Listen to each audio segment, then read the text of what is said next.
നമസ്കാരം. തീവ്രവാദം, പ്രത്യേകിച്ച് മതതീവ്രവാദം, എത്ര തീവ്രമായി മനുഷ്യജീവിതങ്ങളെ ബാധിക്കുമെന്നും തകർക്കുമെന്നും ഏറ്റവും ഒടുവിൽ ബോധ്യപ്പെട്ടത് ഹമാസ് തീവ്രവാദികൾ ഒക്ടോബർ 7-ന് സംഗീതം ആസ്വദിച്ചിരുന്നവരുടെ ഇടയിലേക്ക് വെടിയുണ്ടകളുമായി പറന്നിറങ്ങി മരണം വിതച്ചപ്പോഴാണ്. റഷ്യയുടെ ഉക്രൈൻ അധിനിവേശം ഒരിടത്ത് മരണതാണ്ഡവമാടുന്നതിനിടയിൽ മുറിവേറ്റ മനുഷ്യവംശത്തിൻ്റെ മുഖത്തേക്കാണ് ക്രൂരമായ ഈ തീവ്രമത വെടിയുണ്ടകൾ തുളച്ചു കയറിയത്. തീവ്രവാദത്തിൻ്റെ ഇരകൾ ആരാണ്? എപ്പോഴും അത് സാധാരണ മനുഷ്യരായിരിക്കും. തീവ്രവാദികൾ മതത്തിൻ്റെ പേരിൽ മനുഷ്യരെ വധിക്കും, തട്ടിക്കൊണ്ടുപോകും, യുദ്ധങ്ങളിൽ അവരെ മനുഷ്യ കവചമായി ഉപയോഗിക്കും. 2023 മാത്രം നടന്ന തീവ്രവാദ ആക്രമണങ്ങളുടെ ലിസ്റ്റ് പരിശോധിച്ചാൽ ചില കാര്യങ്ങൾ ബോധ്യമാകും.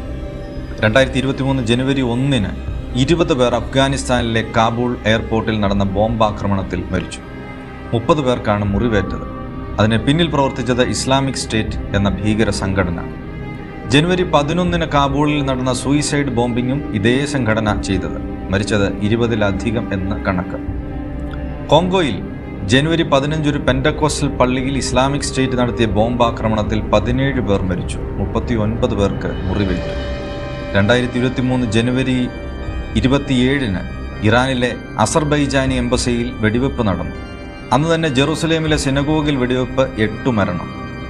പാകിസ്ഥാനിലെ പെഷവാറിൽ മോസ്കിൽ ജനുവരി 30-ന് സൂയിസൈഡ് ബോംബിംഗ്, 85 പേരാണ് കൊല്ലപ്പെട്ടത്, 220-ലധികം പേർ മുറിവേറ്റു. ഈ ഭീകരാക്രമണത്തിന് പിന്നിൽ പാകിസ്ഥാനിലെ ഒരു താലിബാൻ വിഭാഗമായിരുന്നു. ഫെബ്രുവരി 17 പാകിസ്ഥാനിലെ കറാച്ചിയിൽ സൂയിസൈഡ് ബോംബിംഗ് ആക്രമണത്തിൽ 10 പേർ മരിച്ചു. തെഹ്രിക് ഇ ജിഹാദ് പാകിസ്ഥാൻ എന്ന സംഘടനയായിരുന്നു അതിന് പിന്നിൽ.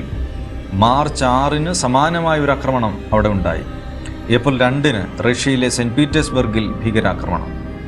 മെയ് 9-ന് ടുണീഷ്യയിൽ ഭീകരാക്രമണത്തിൽ 6 മരണം. മെയ് 24-ന് സൂയിസൈഡ് ബോംബിങ്ങിൽ പാകിസ്ഥാനിൽ 4 മരണം. ജൂൺ 8-ന് സൂയിസൈഡ് ബോംബിങ്ങിൽ അഫ്ഗാനിസ്ഥാനിലെ ഒരു മോസ്കിൽ 20-ലധികം പേർ കൊല്ലപ്പെട്ടു. മോസ്കിലെ ഭീകരാക്രമണത്തിന് പിന്നിൽ ഇസ്ലാമിക് സ്റ്റേറ്റ് എന്ന ഭീകര സംഘടന. IS-ഉം താലിബാനും തമ്മിലുള്ള ശത്രുതയുടെ ഇരകളായി കൊല്ലപ്പെട്ടത് മോസ്കിൽ പ്രാർത്ഥിക്കാനെത്തിയ സാധാരണ ദൈവവിശ്വാസികൾ.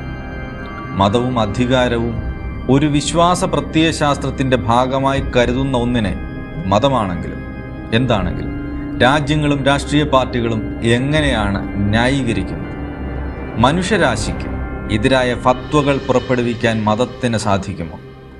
നാവും ആത്മാവും പണവും പണയപ്പെടുത്തി ആയുധമാക്കുന്ന ആക്രമണങ്ങളെ തീവ്രവാദികൾക്ക് വേണ്ടി മതവിശ്വാസികൾ ന്യായീകരിക്കുന്നത് ആത്മഹത്യാ ബോംബിംഗ് തന്നെയാണ്.